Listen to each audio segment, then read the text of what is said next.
You're listening to That'll Preach.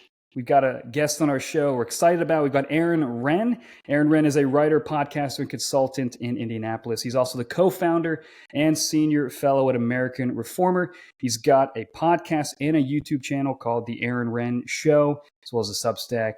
And he's on to talk today about a really exciting book I think he's written, a really helpful book. It's called Life in the Negative World, Confronting Challenges in an Anti-Christian Culture. Great little subtitle there and really relevant to some of the things that you've been writing about for a long time. So Aaron, thank you for joining us on the show. Thanks for having me. So I first started reading your stuff when you had a newsletter. I think it was called The Masculinist back in the day. And you were writing on a lot of different topics that I felt like a lot of people weren't writing about, especially in the Christian world. And I remember when your 3 Worlds of Evangelicalism article came out. I think it came out in First Things. Yep. I remember reading that and thinking, this guy has his pulse on something that I'm like, oh yeah, I can see that this is a very accurate portrayal of understanding Christianity and its relation to culture in America. And so I thought it was a very insightful article. And I'm pleased to find out that you have now written a full-length book on it. Mm-hmm. So I'm curious, just from your own life, your own biography, what got you interested in writing about the negative world? Maybe you could even talk a little bit how those kind of concepts started percolating in your mind leading up to your article and then your book. Well, the way my mind works is it's like there's a huge funnel at the top that like all the observations that I'm making about the world are constantly flowing into it. All the books that I read, the articles, even the things I just see, when I walk down the street and I look at something, oh, look at that building. And then over time, I just sort of synthesize little structures, start making connections between things and create patterns and thoughts about the world. And so this gives me, I think, one of the things that's given me is an ability to see kind of connections and patterns that other people haven't necessarily seen yet and be able to articulate them. The other thing that I have is, I don't know if it's a blessing or a curse, is, a willingness to say things that are sort of not the things everybody else is saying. And they're not even that they're unpopular things. It's just most people follow the crowd. That's like the nature of the beast. We all do that. And if I see something that I think maybe even goes against the crowd, I'm like, yeah, I see that. That's right. And I'm willing to say it. And so actually my background had been in management consulting, and something like the 3 Worlds of Evangelicalism is very much something that would come from a kind of a management consulting type perspective of the world. But then I got interested in cities. I grew up and grown up in a rural area and moved to Chicago after college. So I got very interested in cities after living in one, and started just seeing the same connections and writing and turned it into a sort of a profession of that. And then I sort of applied the same thing to the church. And really what got me interested in it was, again, men's issues. I originally called my newsletter The Masculinist. It's still basically the same newsletter, but I rebranded it after myself. Back, over a decade ago now, I saw that young men were turning to online influencers. They weren't turning to the church. They weren't turning to traditional authorities. They were looking to online gurus to tell them about life, what they should be wanting out of life, how to get what they want out of life. And this was even before Jordan Peterson came along. I don't think Jordan Peterson created this segment. I think he was in somewhat a product of it. His timing was impeccable in coming along right as men were looking for guides online. And of course, it used to be tough to explain this to people. But then when Jordan Peterson came along, it's like everybody gets, they're turning to Jordan Peterson. They're turning to Joe Rogan. They're turning to Jocko Willink. They're turning to people like Andrew Tate. Although, frankly, I think Andrew Tate is mostly a teenage phenomenon more than a adult male phenomenon. Nevertheless, I thought it was interesting. The people are not turning to the church; they're turning to these guys. Why is that? So I thought, there's actually a lot of things about the messages some of these people have that's compelling in a lot of ways. They may not have a Christian theology or often have kind of immoral aims. Many of them. We had a lot of what they're saying about the world actually has a lot of diagnostic accuracy to it. And I saw, for example, that what the church was saying was either incomplete or incorrect. And so just as one example of that, it's one of the most well-known statistics in social science that women initiate the vast majority of divorces. How many varies by source, but basically around 70% of all divorces are initiated by women. You'll never hear that from any pastor. If you listen to a sermon, it's almost always family breakdown is like the man dumping his wife for some reason. And again, why these women are filing for divorce is complicated. We could, not need to go into that here, but just that basic stat is never presented in church. And so when you hear, some guys out there, and the online people are telling you this stuff, and you're like, wow, they're telling me things the church isn't telling me. What's going on here? People gravitate to that. And so I really wanted to engage on that issue. And then, I just started writing about other topics. Again, I was originally going to shut my newsletter down because it wasn't as popular as I wanted it to be. And I said, well, maybe I should just throw out any of my couple last best ideas on any topic. Forget men's issues. I'll just write in general what I think about the world of evangelicalism. And then I'll shut it down. And one of them was the 3 Worlds of Evangelicalism, the original version of it, and it blew up. And so, I sort of wrote about that because the market demanded it, I guess. But that's kind of how I came to write about it. And so now I sort of write about a variety of issues. It's fascinating. I mean, I feel like Jordan Peterson was like the indie band that I listened to when he first came out, and then he became like mainstream. I remember finding his lectures online on YouTube in like 2014, 2015, and thinking like, I remember thinking like, well, this guy's not a Christian. But then when he says stuff, I'm like, he's saying things that sound like reality. That sound like, and he said it with a lot of precision. And he had his degree. I mean, got his PhD in psychology. He's taught it for a long time. And I was one of those guys. I mean, I really, especially early on, like Peterson's online lectures, when they put the stuff that he did when he was teaching his classes, I'm like, man, this is when there's all this madness and culture and all this stuff. It just sounded like somebody who was willing to just be direct. He was also willing to be wrong in a lot of ways. I thought he was actually pretty open-minded, but I remember that. I just had not experienced something like that. And it is weird that a lot of his early lectures that got popular were like 2-hour commentaries on Genesis. I know. He did a whole series of like 2-hour plus lectures on Genesis. And I'm like, It shows something profound that, wow, young people really are willing to listen to 2-hour lectures on Genesis. They're interested in the Bible stories. Right. And the way he was talking about them was super compelling. And I think very few evangelicals have studied Jordan Peterson or thought about the way that he talks about the world. I think it's interesting. One of the points that I made, and when I saw him is, there's a lot of things I disagree with Jordan Peterson on. Sure. But like he treats life as, a endeavor of the utmost moral seriousness. Like how you live your life as what you think is a random individual has profound consequences, not just to yourself, but to the world. And, part of the world's destiny will be lost if you do not rise to the challenge of what you're called to be. And I think a lot of young men respond to that. It's a sort of a heroic vision of manhood. And it's very serious. He's a very serious person. He doesn't clown around. He's, and I think part of it was he was a clinical practitioner for a long time too, doing therapy. So think about how good he got at learning about people's concerns and like how to speak with people. It's just like a lot that came out of that. It's pretty moving, even when you'll see him tear up. Yeah. Over stories of men who have told him really hard things they've gone through and how they've overcome it. I mean, he has a great deal of compassion too. Yeah, absolutely. Pretty profound.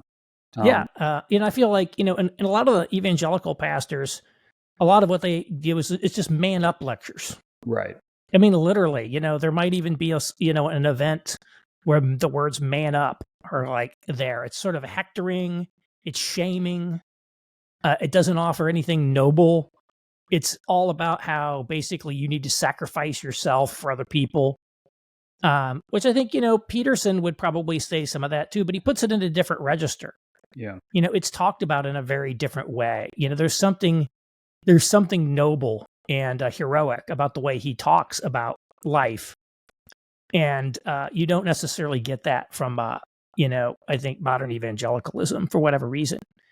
Whereas I think, just saying, the way he talked about, when I saw him here in Indianapolis a couple weeks ago, he sold out a 2,500 seat theater, and he gave a commentary on the call of Abraham. And like part of the idea of Abraham leaving his home and going, to the place he doesn't know where God's taking him is, Peterson presents that as God is calling him to an adventure. And I think there's a sense in which that's true. He was called on an adventure. Paul, after his calling on the road to Damascus, he did live an incredibly adventurous life. And again, in many ways, a heroic life. Many, almost like a movie. Like, how many times did he barely escape with his life from yet another thing? It's a really, and things like that idea that the Christian life is a life of adventure. We're on an adventure with God, and albeit one that's actually safe because He's in charge. Right. And and so many things there. And so I think there is a lot to the way these guys talk. And Peterson, of course, he's been the most successful of most of them. Is also good. I mean, I always find Jocko Willink interesting too. He's a Navy SEAL, former Navy SEAL, wrote the book Extreme Ownership, super popular guy. I tend not to listen to his lectures. I mean, I like written content. Jocko is so thoughtful, and like he'll spend 15 minutes just going through some introductory point because he really likes to be precise and like the way he talks. I just don't have time to listen to it. But the content's excellent. Yeah. And again, the other thing about Jocko, he's very serious. Like, Jocko is not like just kidding around. He's like, this is like serious stuff. And a lot of it's just like the basics. And both for Peterson too. I mean, a lot of Peterson, like his early famous line was, clean your room, bucko, or something like that. A lot of it's just basic stuff. It's like, Jocko's like, here's what's going to happen. One day, you're just not going to feel like going to the gym, and you're not going to go. And then that's going to happen again. So he talks about the way that we like lose focus and like lose discipline. He talks about how discipline equals freedom. And again, not everybody resonates with that style, but I mean, he's got like a lot of guys like posting pictures of their alarm clock at 4:30 in the morning, getting up to go to the gym. It's like, okay, great. If you really want to go to the gym every day, you got to do it at a time when there's not going to be any other interruptions, and that's early morning. If you get up at 4:30 in the morning and go to the gym, there's probably not going to be anything that conflicts with that. So you just need to set your alarm and just do it. Mm-hmm. There's nothing magic about it. Just actually do it. You actually can do it. You actually convincing people that they actually can get up at 4:30 in the morning and go to the gym, and then seeing them do it. Like, wow, I can actually do this stuff. There's a lot of practicalities, and you see how it responds. And not everybody responds with every single person. But I also think again with Jocko, a lot of it is he's Navy SEAL. It's like about being elite. It's about like you need to hold yourself to a higher standard than other people. You need to be dialed in on excellence and really bringing your A game to every single thing that you do. And I think there's a thing that like people respond to that. There was some art.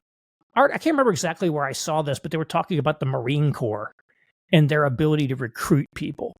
Even though like they're known for like tough boot camps and all their messages, this guy's like, look, never underestimate the motivating power of excellence. That the call to excellence can really be a motivating force for people. And yeah. That's. I mean, I remember thinking, wow, like he was talking about when he was in the SEALs, he was talking about how whenever there would be a challenge or something negative would happen, he would train himself to say good. And that mental switch, sometimes throughout my day, I just have I feel like I have Jocko's head floating, like a ghost in front of me being like, say good, but that mind shift is saying like, okay, how do you actually face hard things with courage and also see the possibility in them? And so, but you've got to know the challenges. And what I appreciate about your book is that you're very forthright and direct about the challenges of negative world, of a world that's hostile to Christianity, but you're not doom and gloom about it. You actually have some insights about there could be great opportunity in the midst of these challenges. So maybe just for background for our listeners, what are some of the challenges that you see that make up what you are envisioning as negative world? What are some things that you started to see? Well, first, I'm glad I'm not the only one that's got a hologram of Jocko that comes up and like says, "Just do it." Yeah, I know, right? Just go do it. The next hit's something I don't want to do. Yeah, I know. You just got to do it. Yeah, I make the point in the book, I kind of lay out this model. If you go back, again, for much of American history, although we didn't have a state church like in Europe, we did have a sort of softly institutionalized generic Protestantism as our default national religion. And, again, in the 50s, half of all adults attended church. There was prayer and Bible reading in public schools, all that sort of stuff. That started to become unraveled in the 1960s. Christianity went into a period of decline, and it's still declining, to be quite honest. So, and I divide that period of decline from, say, 1964 to the present into three eras or worlds that I call the positive, the neutral, and the negative world. So the positive world is from 64 to 94, and it's a period of decline for Christianity. I want to make that clear. At the same time, Christianity is still basically viewed positively. Being known as a good church-going man makes you seem like an upstanding member of society. It makes people want to vote for you if you're a candidate. Christian moral norms are still the basic moral norms of society, and if you don't follow them, you can get in trouble. Around 1994, we had a tipping point in what I call the neutral world. Christianity is not seen positively anymore, but it's not really viewed negatively yet either. It's just one more lifestyle choice among many in a sort of pluralistic public square. Then in 2014, we had a second tipping point and enter what I call the negative world, where for the first time in the 400-year history of America, official elite culture is now explicitly negative towards Christianity. Being known as a Bible-believing Christian does not help you get a job in the elite sectors of the economy. Quite the opposite. Christian morality is now expressly repudiated and is in fact seen as the leading threat to the new public moral order by a lot of people. I think all the talk about Christian nationalism is very much in this vein. And so, I think that has been a dislocating experience for a lot of American evangelicals who are used to thinking themselves as a, moral majority, to pick the name of Jerry Falwell's organization. Well, that's ludicrous now. The reality is, I think we can see around us that things evangelicals might want are not popular in the culture. We've seen this in the abortion votes. Every time abortion gets put on the ballot, the pro-abortion side wins, even in deep red states like Kentucky. The reality is the evangelical position is a minority position, and therefore we need to make adjustments to think about that and adjust to what it means to be a minority in society. When you were talking about the negative world and also the shift, the rapid shift, I remember growing up watching Jon Stewart on The Daily Show, as a teenager, and I wasn't a Christian. I was like, this was being that liberal kind of talk show was like the underground against this kind of Bush conservative backdrop. You know what I mean? They were the mischievous people. And now it's I don't even know if people watch The Daily Show much. I mean, I know that it's become the mainstream idea, and it doesn't have. And so just that vibe kind of switched for me, where I'm it used to be that the very liberal talking points were those are all the comedians. They're saying it was sort of unsavory to say those kind of progressive things. And now it's just, it's kind of the opposite. Now the alternate forms of media are geared toward conservatives because they feel like they can't speak those things in the public sphere. So it's an interesting kind of dynamic shift I noticed reading your book. Yeah, and that's true. And the other thing, you'll see even on the right, I mean, we're entering the age of the post-Christian right in America. And I think that's one of the things that has really been, I think, Donald Trump's election in 2016 and near election in 2020 and possibly getting elected this year, I think causes people to, misunderstand the culture with regards to Christianity, because I think a lot of people in their mind, it's like evangelical equal Republican. And therefore, if Republicans are winning, that must mean things are good for evangelicals. In fact, what we're seeing is I think, the majority of Republicans are not evangelicals. The majority of Republicans are, they're the post-Christian right. It's people who, they don't like wokeness necessarily all that much. Maybe they don't like immigration. Maybe there's a lot of things they don't like, but they're not interested in social conservative policies. They're not interested in religion. And if you'll notice, most of the edgy online writing and culture is driven by non-Christian people. It's the dissident right people like BAP or like Manosphere writers or even Jordan Peterson.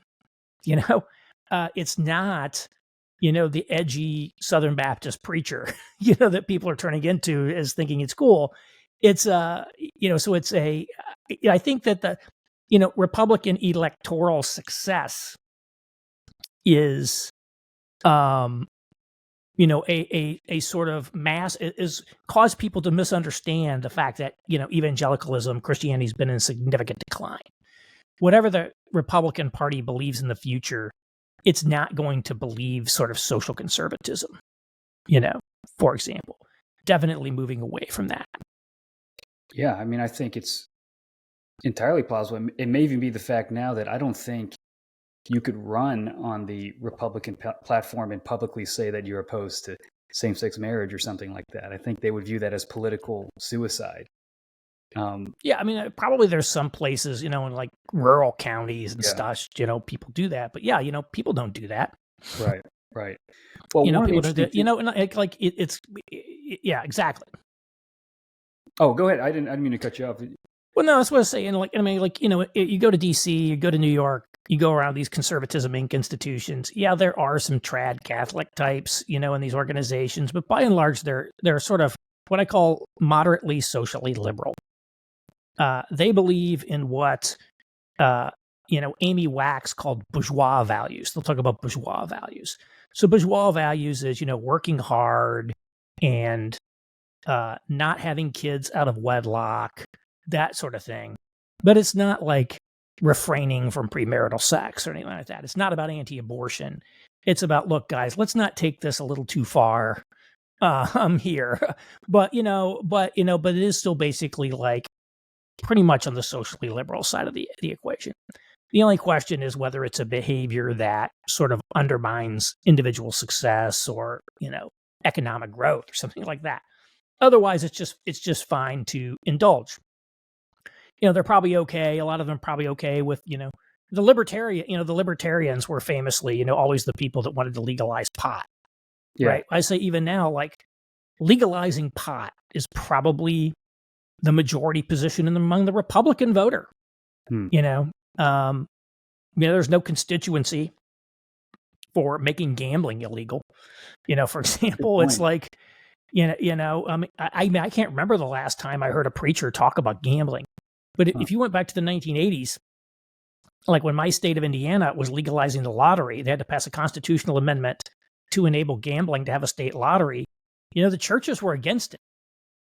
And, now you don't hear anybody in the churches talking about gambling, It's like, how passé. That's like saying you don't believe in dancing. So that sort of stuff, How do you see this negative world affecting the church? I think you have a lot of great observations in your book about that. I became a Christian in the upsurge of the young, restless reform, and that was a wild and exciting time. It was just like churches being planted, everything's, and I just think about how I look at like a picture of Together for the Gospel in 2012, and you're like, all these guys. And now you look today and they've all fractured off into different kinds of tribes. And I think I have to imagine some of that is different approaches to, or maybe even different awarenesses of the negative world and what that looks like.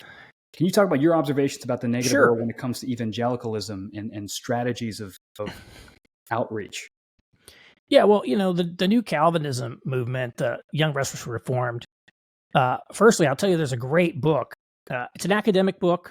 You might want to try to get it from the library because it's really, really expensive. It's called The Reformed Resurgence or Reformed Resurgence by Brad Vermerlen, who's a sociologist. He did his dissertation on that, and then he has a book by Oxford University Press. Talks a lot about that movement, I think, in impressive analytical form.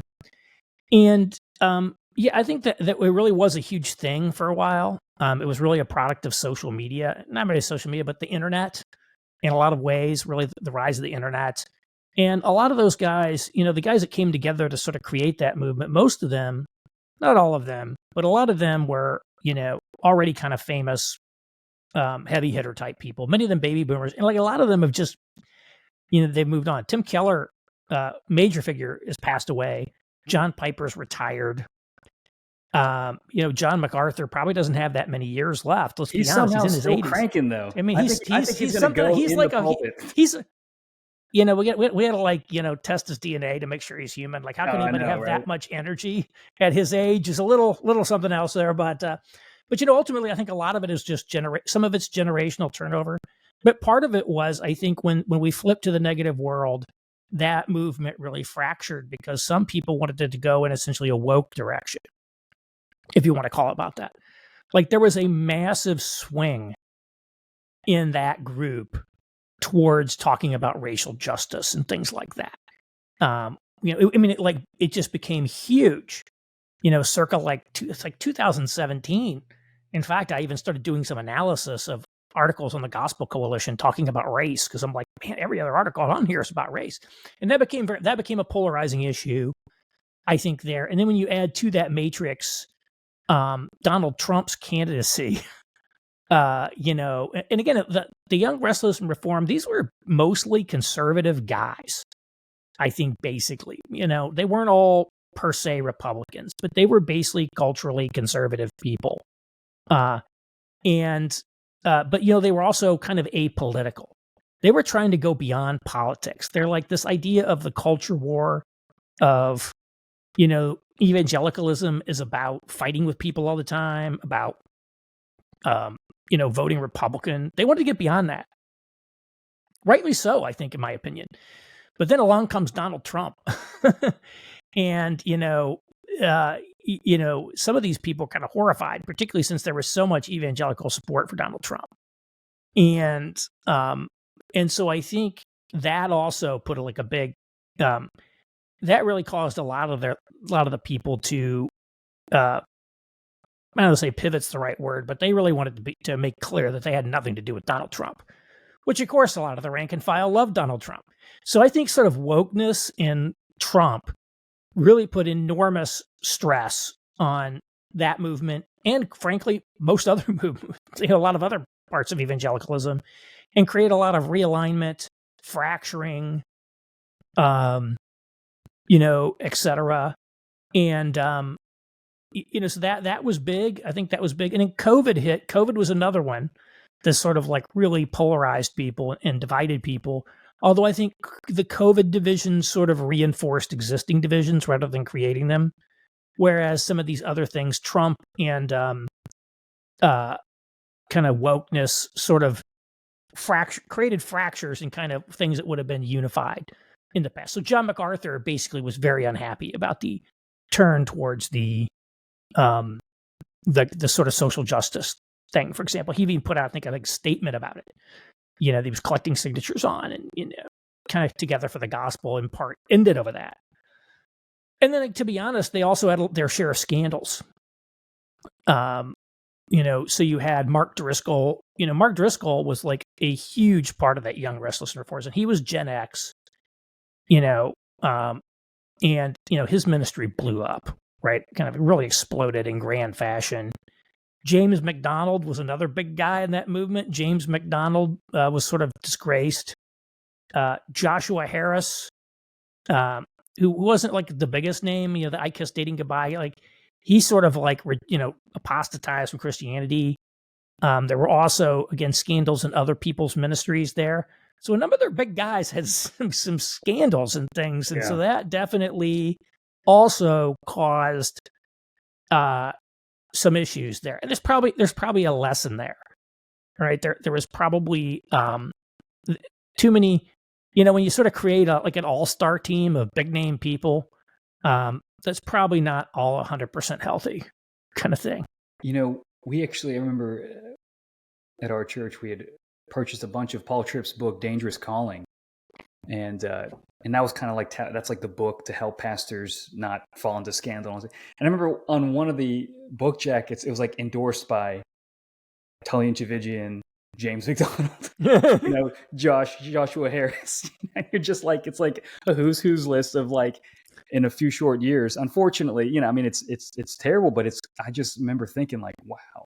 He was involved at Mars Hill. He may have been on the oversight board or something. Yeah, it's not clear what his role was. He may have gotten called in to try to like help fix things. Yeah. And so I'm not saying that he did anything wrong. I don't really know, but I know there was something involving him and Mark Driscoll too. But yeah, I mean, a lot of these things just, there were a lot of issues there. I'm curious, in your book, you actually talk about how different streams of evangelicalism are going to respond differently. They're going to have different prudential strategies to how they encounter negative world. And tease that out a little bit more. How do you think we can actually, because there is a fracturing, is there a possibility where we can all sort of, agree to disagree on some things, but get along? Because a lot of what you talk about is having a kind of sense of, if we're all scattered apart, it's very hard to have any kind of assertive force in the political sphere or something, or in the social sphere. How do you see, is there any way forward where these quote unquote tribes, I know that's overused language, can kind of have a common union again, maybe like it used to be? Or is there a new way that could look? What are your thoughts on that? I don't think it's trending that direction. I think it's trending towards more division. And I think the key is, evangelicalism was really never a unified, coherent movement. So I think a lot of these guys disagreed with each other for a long time, but they sort of, worked together because it seemed like there was a project that was worth working together on. So like apparently, Jerry Falwell and Pat Robertson didn't like each other. Oh. And I don't think Jerry Falwell was a charismatic or a Pentecostal. So like he was more of a fundamentalist, traditional fundamentalist, but they, that doesn't mean that they all, were like buddy, but like they, there was like something that they were working together on, in a sense. There were benefits to saying evangelicalism is a thing, and now I think in the part of the negative world is there's no benefit whatsoever to being called an evangelical. So why would you want to even preserve the idea of being part of evangelicalism? I started noticing this like, a decade ago, that you would see people who, and some people even explicitly said this, I'm not an evangelical, I'm a Presbyterian. A lot of the kind of the people in like the Kellerite world, it's like, we're not evangelicals, we're Presbyterians. And now you'll hear people talk about Anglican. Anglican is the flavor of the month now. I'm an Anglican. They don't even they reject so it's sort of a flight away from the evangelical label, because it's kind of toxic in the marketplace, in a sense. And so there's really no value in the evangelical brand, essentially. And I think a lot of these groups, have fundamentally different social milieus and views of the world. And, maybe the very last thing he wrote before he died was Tim Keller wrote this series of papers called The Decline and Renewal of the American Church, or something like that. And he had rolled it out, and then he sort of recombined, like 4 installments. Then he put them all together and did a bunch of new editions. And one of his things is he's laying out like the landscape. He's like, there's 4 different groups here. And he's like, there's basically going to be a realignment. And his view was, we need to divide from the fundamentalists. He called it divide with tears.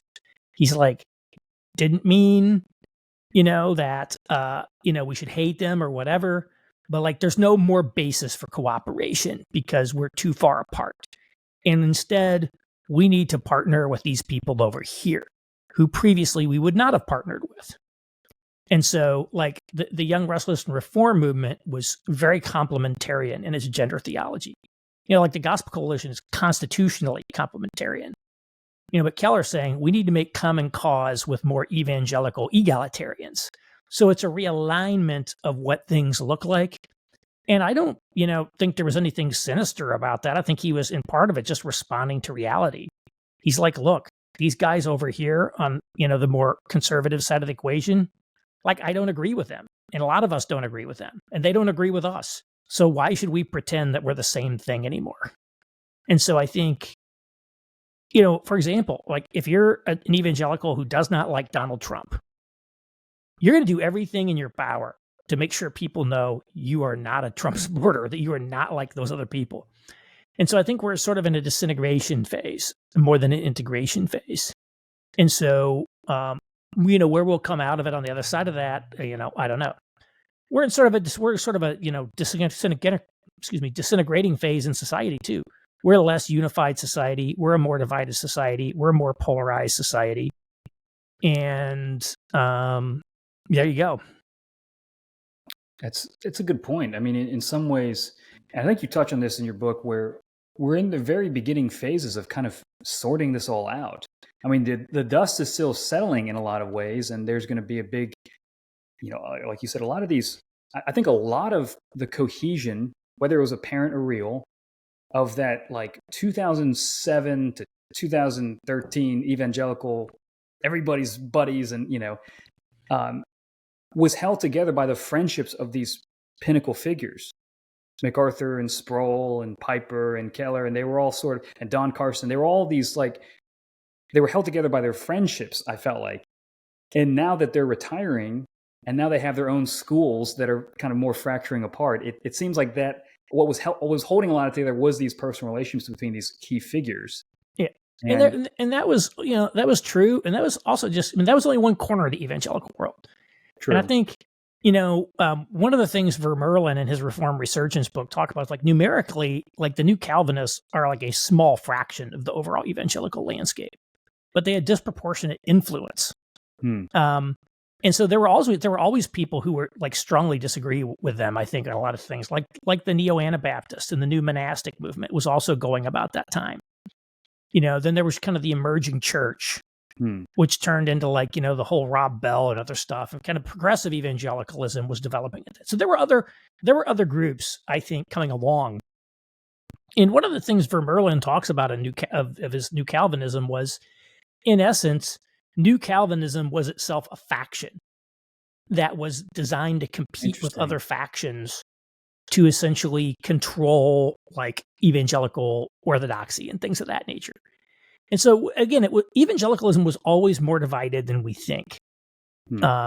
Although there was less overt, I think, fighting between a lot of these different groups.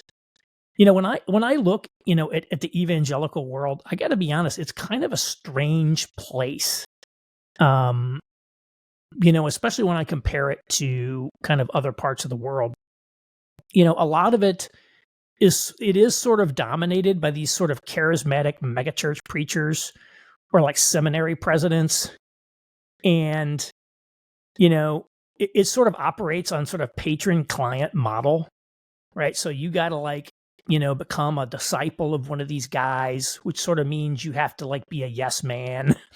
And, they really like to build up people with whom they're in alliances. And you could probably do a power map of evangelicalism just by looking at the speakers at different conferences. Who gets invited to speak at different conferences. And, I would see Hillsong in New York would put on a conference, and they'd have a whole group of speakers, and then there's a Gospel Coalition conference, and they've there's no overlap. One time I sort of did a look, and I taught, because before Hillsong went through its problems, Hillsong was basically the evangelical megachurch in New York. They had 8,000 people there, tons of celebrities. And, Redeemer was still huge, had 5,000 people, all that. And I'm like, have these guys ever talked to each other? And so I was Googling and Googling and Googling, and I could never find a time in which Carl Lentz and Tim Keller had appeared together or talked about each other at all. Except one time, a journalist asked Carl Lentz, "Oh, I know you're in the same city with Tim Keller. What do you think of him?" He's like, he just made some, he kind of nodded "Oh, yeah, I think we kind of basically believe sort of same thing, good guy." It was just sort of where there wasn't any real engagement there. And so it's you got these two people who are right there, both evangelicals, both gigantic successful pastors, and they don't even talk to each other. They don't collaborate. They don't do anything. And it's like weird. Like I saw the other thing is like people talk about Tim Keller coming to New York to start Redeemer Presbyterian Church in 1989. And, I don't think he's ever claimed this, but like a lot of people say, well, that was like the first evangelical church plant in, New York. And I'm like, actually, in 1987, David Wilkerson, the guy who wrote The Cross and the Switchblade, if you're familiar with that book, he came back to New York City and founded a church in Times Square called Times Square Church. And Times Square Church is actually still a very successful, multiracial, evangelical megachurch that owns a Broadway theater at like 50th and 7th Avenue. It's so packed. You like have to get there 15 minutes early to get a seat. And it's not like you just walk in and you just walk in and decide which seat you want. Like they're guiding you. They're like filling up the rows like one by one. So like every single seat is taken in this theater for multiple services. And I'm like, do these guys ever talk to Hillsong, ever talk to Redeemer? Like, not that I can tell. It's like they all sort of pretend the other people didn't even exist. And so it really is an odd thing. And I think part of what you're saying is, in this young, restless, reformed world, they sort of acted as if they were the universe. This is the universe of evangelicalism. And it's really kind of wild. I mean, there's some weird social dynamics of it that I haven't fully cracked the code, and I probably never will because I don't have the leisure to study it. And like a sociologist should study it, or like a business school professor should study it, So it's like there's all these different, like even within Manhattan, very successful evangelical megachurches of different flavors, and none of them seem to talk to each other. They don't attack each other, but they don't even talk to each other. They don't collaborate. It's not like, we're getting together for like a prayer meeting. All the evangelical pastors in Manhattan, we're all going to get together. We're going to pray for each other's churches. We're going to pray for the city. Like I never once heard of anything like that happening. I can't remember who it was. Somebody mentioned a dynamic. He was talking about seminaries, how if you're a conservative evangelical seminary, you have a very limited pot of people who are going to come to your school. And so you are working with people where they're already conservative. So you have to super specialize. We're missional. We're, cultural engagement. We're Reformed Orthodox, whatever. And you have to like super fine tune. And I wonder if there's a dynamic there with a conservative evangelical church. You only have a small subsection of people who are going to go to that church. And then you have to think, well, we're conservative, but the selling point of coming to our church is this kind of niche, kind of alignment or kind of idea. Yeah, and there's nothing wrong with serving a particular niche. Sure. I mean, I don't think that's bad. I just think it's weird that when people sort of like don't pretend that like. So I think the key is evangelicalism was never as unified as people wanted. I think it was very siloed. I think it was very hierarchical. I think, again, it was very patron-client oriented. It's very closed network, meaning, with like New Calvinism, like Young, Restless, and Reformed, we're all going to blurb each other's books. We're going to promote each other. We're going to speak at each other's conferences.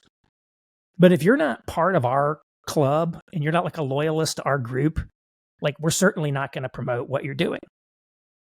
And so there is a kind of interesting thing there. I don't think it's any accident that my Three Worlds article was published in First Things magazine, which is basically Catholic run. I mean, most of the people that have promoted my work have actually been like Catholic, Eastern Orthodox, or like, different things like that. It's like, I don't get a lot of love from, call it elite evangelicalism. I don't get a lot of hate either, but like somebody like me doesn't map into their world, all that much. And so it's a different kind of, it's a weird culture, and I haven't fully figured it out yet. And again, I probably never will figure it out, but I think it's fracturing, as well. So that's where we're in a sort of a fracturing world. So that is an interesting thing that you notice. I mean, and you do in your book, you look at Roman Catholics as an interesting model that evangelicals can take some insights from. You want to talk about that a little bit? Yeah, well, sure. As I said, we're now a minority. What does it look like to live as a minority? So maybe we can learn from other minorities. And, I don't think it makes sense to look at, for example, Jews. Like, let's learn some lessons. Well, first off, Jews are a religious group, but they're also an ethnic group. They're also very small. They've also been historically persecuted. And there's a lot going on there that I think, they've got some very impressive communities, I think, in incredible ways. But I don't think that we could learn to be like Jews in America. Whereas I think, so I use the example of early 20th century Catholicism. Is it perfect? I don't know. Mormons, I think, are another interesting example as well. But, early 20th century Catholicism, first off, there's a lot of Catholics, just like there were a lot of Protestants. They were, multiple ethnicities. So it's not just linked to a particular ethnic group. It's, and so they were sort of disfavored, but they weren't, so it was an anti-Catholic country and Catholics were viewed with suspicion and this and that, but it wasn't like they were being treated like blacks. So you can't, that's why I say, blacks were uniquely discriminated against in America, which, in a way Catholics weren't. So it's I call it a milder form of negativity. And nevertheless, the Catholics, they had to, they had to learn how to be faithful Catholics in a Protestant country. Just like if we went to a very heavily Catholic country like Italy, we'd have to be we can't just go along with the Italian culture because that's a Catholic culture. We have to have our own things. And so they built their own Catholic schools, Catholic universities, Catholic fraternal societies. They built infrastructure to sort of sustain Catholic life and those sorts of things. And so that's basically how it works. There, that's what I would say, and that's why I use that example. The Catholics, I think Catholics even today, right? Why are there so many Catholic intellectuals? A lot of people will, for example, they'll say, "Oh, look at Charles Taylor's A Secular Age" to talk about secularization. He's a Catholic philosopher. Or they'll say, "Look at Patrick Deneen, the Notre Dame professor, political science professor. Why liberalism failed." The political diagnostics are coming from Catholic. They're looking to Catholic intellectuals. Why is that? Well, Catholics, among other things, they nurture and support Catholic intellectuals in a way that Protestant figures don't. And again, this gets to the point of, I think some of the way evangelicalism functions. There's a real alignment in the Catholic world between sort of talent, networks, platforms, financing that doesn't necessarily occur in the evangelical world. And so I think that there's a reason why, I look, for example, there's this group, it's called the New Polity Project. And you probably may have never heard of them, but it's sort of quasi like Catholic integralism, not entirely. It's sort of an alternative to Catholic integralism. And a lot of this group is sort of, they orbit around Steubenville, Ohio, which has a Catholic university there whose name escapes me. And so it's Steubenville is becoming this hotbed of Catholic intellectual. Steubenville's a Appalachian Ohio town on the Ohio River, and people are moving there. They're having conferences there. So obviously there's financial and other resources being brought to bear around this nucleus. So there's an institution, there's an existing institution, there's finances, there's a geographic location, and there's a group of intellectuals around this new polity movement and other things. And that sort of thing is very rare, I think, in the evangelical world to see. And so, I think Catholics, I think there's a lot to learn from Catholicism. Well, you do lay out some major kind of, I would say, things to aspire to, I think, for evangelicals and for Protestants. You list out the pursuit of excellence, anti-fragility, ownership, acquiring ownership, and then speaking the truth clearly. And I'm just curious if you want to open up those a little bit. You don't have to go super in depth because, you got to read the book to find out everything. But I thought those are some strong statements that I think have a lot of insight. So would you like to open up a little bit of what that would mean? Sure. And so there's a lot there. I mean, again, ever since Mark Knoll wrote that book, The Scandal of the Evangelical Mind, it's been well known that evangelicals lack in intellectualism and other things. And the truth is, when, most of the intellectuals were at least, not hostile to Christianity and his views, you could rely on them. Well, now you can't. And so so I think we have to the world's harder today. Like, it's just harder to get married and stay married today. It's harder to have a successful career. The world is harder. And when the world is hard, you got to elevate your game. Got to be excellent. Again, ownership. I was sort of inspired by the guys in Moscow, Idaho for this. I mean, you got to Moscow, Idaho with Doug Wilson, this hyper conservative, Christian group in this actually college town, state university college town in Idaho, has nevertheless, they own half of the main street. It seems like they have it's wild. They have their own coffee shops, their own university, their own, classical Christian school, their own pizza place, their own gastropub, their own theater.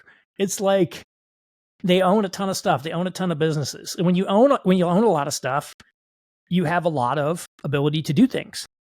Like my old church in New York, actually, I think grew a lot during COVID. You know why?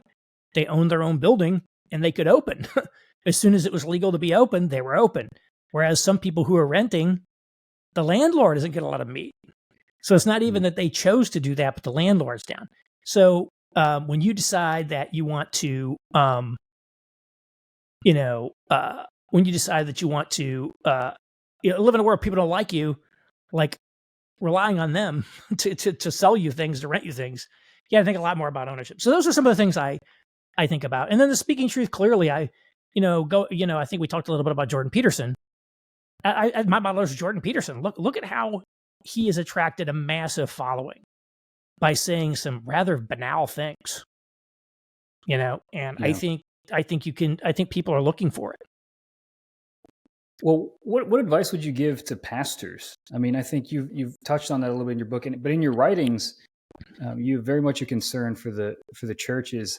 I appreciated that you had mentioned something where that essentially pastors are being asked to do too much, in a sense of you've got to be a psychotherapist, a social critic, a political commentator, on top of exegeting Hebrews. And I'm just wondering. I want to hear some of your thoughts about that. What can pastors take? Sure, I do think. Kind of advice would you give them? Pastors. I think one, if you're going to be called into ministry, you're going to have to be tougher. It's already a tough job. Now it's even tougher. I mean, stress, burnout, intra-church conflict. It's a major issue. If you're a pastor today, no matter what you teach, you're hearing it from somebody. You're getting zapped on that. So that's number one. Number two, I think that, again, the lack of evangelical intellectuals has meant that by default, the experts on everything have to be pastors. It's like, we don't look, in the Catholic world, it's like, oh, who's our political guy? It's Patrick Deneen. Now, not all Catholics like Patrick Deneen, but here's a political scientist who's a Catholic who can talk about the political order from an authoritative perspective, as a college professor who's Catholic. In the evangelical world, we don't have those people. So it's like, who do we call? We call Tim Keller. Tim, please tell us, and he did a great job on a lot of things. But I mean, the fact is, the pastors are not experts on a lot of things. And when they try to become experts, they really can cause a lot of harm. And I think that's what happened with the purity culture. The purity culture, the Bible doesn't really say anything about dating. And all of a sudden, this book, I Kissed Dating Goodbye, by a 21-year-old guy with massive amounts of very specific advice, very little of it that's from the Bible, kind of takes over the world. It actually hurt a lot of people. And so I think that, we need to have more, that's why I say we need to have more lay experts, more geniuses. Jordan Peterson is a psychologist, and he talks about the world through the lens of Jungian psychology and these things. Jocko's a Navy SEAL. He learned a lot about leadership and commanding in his SEAL and working in the SEAL teams. And, these people actually have some expertise. And so we need to have people who like are experts in their field who are talking about those things from a Christian perspective, not calling up, John Piper and asking him how you're supposed to date today. Like, John Piper is, 70 something years old. He got married a long time ago. He doesn't know anything about dating today. Nothing. And that's not his fault. And it's not his job either. I think we need to have, that's why I say we need much more lay expertise on a lot of things. That's a good word. It's been a couple years since you originally wrote that first article. And then in between that and writing your book, has anything shifted? Where there's any feedback or critique that you were like, okay, I'm going to implement that, or any shift in your thoughts? Well, I certainly did change the book, make changes and updates in order to address criticisms. Not that I thought the criticisms were wrong, but I think, one of the biggest changes that I made is in the article, it says the positive world was prior to 1994. In the book, I put a start date on the positive world. It's from 1964 to 1994. Because I wanted to be clear, the positive world is not things are great. Things were bad in the positive world for a lot of people. It was a period of decline, but Christianity was still viewed positively. Gotcha. And, yeah. So maybe just in conclusion, I want to hear your thoughts on the future. When you think about where things are headed, I know we kind of touched a little bit on it. We're in a time of fragmentation, but what are some opportunities you see for the church to capitalize on in negative world? Well, unfortunately, there's a lot of problems with people in this world. We have declining life expectancy in the United States. There's a lot of growth in what economists have called deaths of despair, suicides, opioid addictions, alcoholism. And so we need, I think, wherever there's these issues with people suffering in all of these ways, then, there's always an opportunity for ministry. We have a severe homeless problem, in America today. We have a lot of, the needs are actually overwhelming in terms of just straight up loving your neighbor. I mean, the loneliness, there's so many people who are lonely. That's one of the things I noticed in New York. A lot of people who came to my church, it was not that they came there specifically because they were lonely, but you can tell they were looking for connection. They were hoping to find community there. And one of the things people always said about that church was, wow, you guys have the best community here of any church in Chicago, in New York. I'm like, really? Because in most parts of the country, this would be normal. But in New York, where it's such an atomized culture, it massively stands out. And I think about even the street I live on in suburban Indianapolis today. I bet just a 2-3 block long length of my street, there are so many people that have pain and problems that I don't even know about. And I think that is always the best opportunity to reach people for the gospel is when things are going poorly. When you hit rock bottom. So I think that's a lot. I think that's a lot of it, is that sort of thing. It's going to be big. There's a lot of people in pain out there. It's a good word. And I think sometimes that can be lost, when you're just thinking abstractly about ideas and culture and all this stuff, and you realize that, the human suffering and the things that people are dealing with, there is a hope that you can give them. And, Right. I think that's always a thing that, I guess in any age, Right. that's always something you can bank on. Right. Something to offer people in suffering. Yeah. I mean, I tell you, I do think it's weird that one of the takeaways people got taken from my book is that we need to be harder core on politics. Because, to be honest, I think, the culture war is kind of a loser. I think if you're in a minority and you're trying to cram your beliefs down people's throats, it's not going to work. You're just going to make them not like you. And so I really think you got to think twice about that sort of stuff. No, that's something that I thought was really interesting about your book. You talk about that. You talk about how some of the reactionary movements just aren't realistic, and that it's not necessarily compromised to be prudential about these types of things, and just to I just think you had a very real kind of view of how Right. the world works and what's possible and what can actually be achieved without being overly, pessimistic. But Right. yeah, and I think it's true. I think you even talk about just like caring for the homeless and caring for people in need. I mean, that's just basic Christian stuff. It doesn't have to be something that you're, overtly political. There are some Yeah, things that we can do just locally and I think publicly. so. Yeah, I think localism is a big thing we think about. yeah, for sure, for sure. Well, Aaron, I feel like I could talk to you for another hour. I mean, this was just a fascinating conversation. Appreciate the work that you're doing. Appreciate you taking the time on to come and talk on our show. We're going to put a link in our show notes to your book so people can go get it. We'll also put a link to your YouTube channel as well as your Substack. Make sure you subscribe to the Substack. It's a lot of great stuff it puts out. And Aaron, thank you for your work. Appreciate you coming on. Hope to have you on again sometime. Thanks for having me.